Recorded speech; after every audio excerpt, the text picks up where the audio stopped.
Thank you, Mr. Speaker. I rise to say a few words on the third reading of the Financial Measures Act.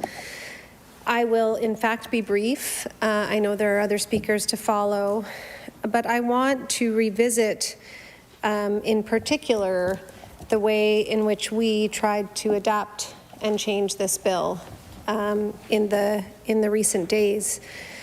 The Financial Measures Act enables the government to enact the budget. That budget has now passed. We have in other places and in other ways expressed our opinions on that budget, and probably others will tonight. But I want to talk about this bill, because when this bill was introduced, all eyes, all commentators came together on this procedural bill around a single provision. And that was Clause 8 of this budget. And what that does is authorize or clarify, depending on who you're talking to, the Minister of Finance to borrow beyond the appropriations in the budget as long as he tables a plan with the Governor and Council. That immediately raised eyebrows. We raised this issue at second reading of the bill, and we were told that, in fact, this strengthened the financial oversight of government. Again, this is allowing government, or clarifying the government's power to borrow whatever it wishes for a period beyond 365 days. And so with respect to the notion of expanded oversight and the usefulness of this provision, we obviously, I think, disagree, and therefore introduced an amendment. And did our amendment call for every additional borrowing sum to be debated in a partisan fashion on the floor of the House? No. We introduced what I referred to as a friendly amendment. And what that amendment would have done would have been to propel the government to file any such additional amounts borrowed in this House. And all that does, Mr. Speaker, is make the amount of that borrowing transparent. And so, to us, this was a very simple and uncontroversial change that we were asking for. There has been lots of conversation in recent years about government transparency and accountability, and in fact, Newfoundland has a Transparency and Accountability Act. And in that act, their finance minister is required, just as we suggested here, to table additional borrowing amounts in the legislature.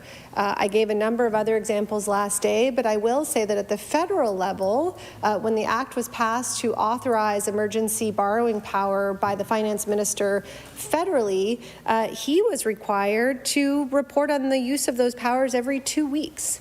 I've tabled numerous other documents that suggest, but should by no means be required, that back up this sort of common sense approach that I believe we've taken here. But nonetheless, the amendment failed. In law amendments, we heard from Dr. Christine Saulnier at the CCPA, and she also appeared to speak against Clause 8. And what she said is that this clause sends the message that democracy is inconvenient. And I think that that really sums it up, Mr. Speaker, because in the past 8 years, as has been referred to in tonight's debate and previously, we have seen this. We've seen the weakening of the Public Accounts Committee, one of the truly, I would say, functional in terms of genuine oversight of all members of the House committees that we have here in the Nova Scotia legislature. We've seen a resistance to strengthening the office and order-making power of the Information and Privacy Commissioner in this province. And of course, since COVID, we have all stood together. We have stood with the Premier, current and past, in deferring to public health and maintaining our public safety.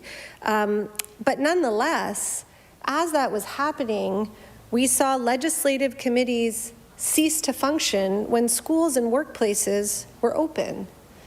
We didn't have a fall sitting of the legislature, which I should mention is in fact contrary to the rules of the House of Assembly.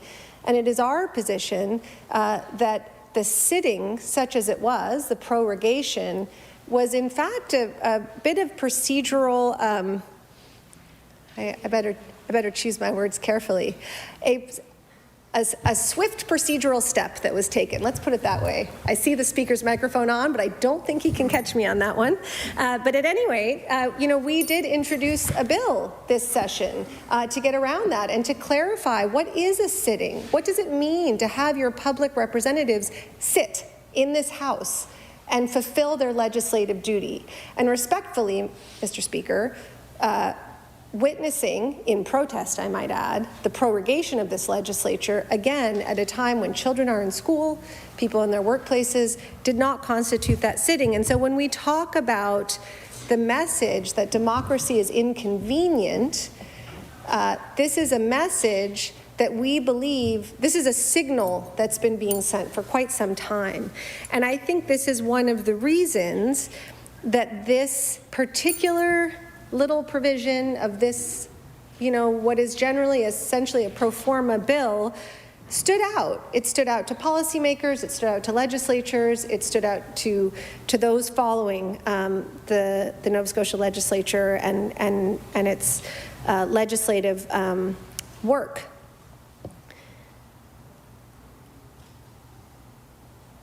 So with our amendment, what we were asking for, Mr. Speaker, was basic accountability and transparency.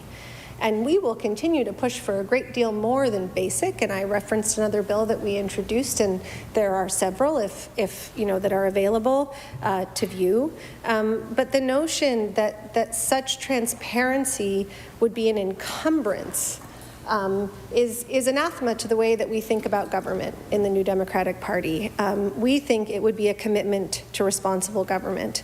The minister, in responding to one of the few back and forths we've had on this, has said, and also has said in the media, that Nova Scotians have the opportunity to participate in and pass judgment on government spending every 4 years. And certainly, at some point in the next year, they will have the opportunity to do that again. And that may be true, Mr. Speaker, in terms of the direct ways that constituents can have their say on exactly how government money is spent. But I believe, that as legislators, we deserve a different opportunity. And so this change we suggested was one such opportunity. And that's an opportunity for the government to show that they value accountability and transparency, that they value Nova Scotians, that they value our basic intelligence and ability to look at and understand financial documents, and that basically we have a right to know what the government is doing. When I spoke last day in Committee of the Whole House, I used the analogy of a family. And it was a bit off the cuff, but I'll use it again here. We've heard many times from this government and from other governments how it's like a family budget. We need to make sure, we need to look at what's going in and what's going out, and we need to balance our checkbook at the end of the day. For those of us who are old enough to have had checkbooks, I think that's probably most of us in this House, but not all of us. Sure. I'll take that analogy as far as it goes, I guess. But, my response to that, Mr. Speaker, is show us. Don't tell us. It's true that, up until recently, I probably wouldn't be able to go out and get a loan without asking my husband. And conversely, my husband maybe would have put our major assets in his name only and would have gone out and leveraged that whether or not I wanted him to. But that's not the case anymore, Mr. Speaker.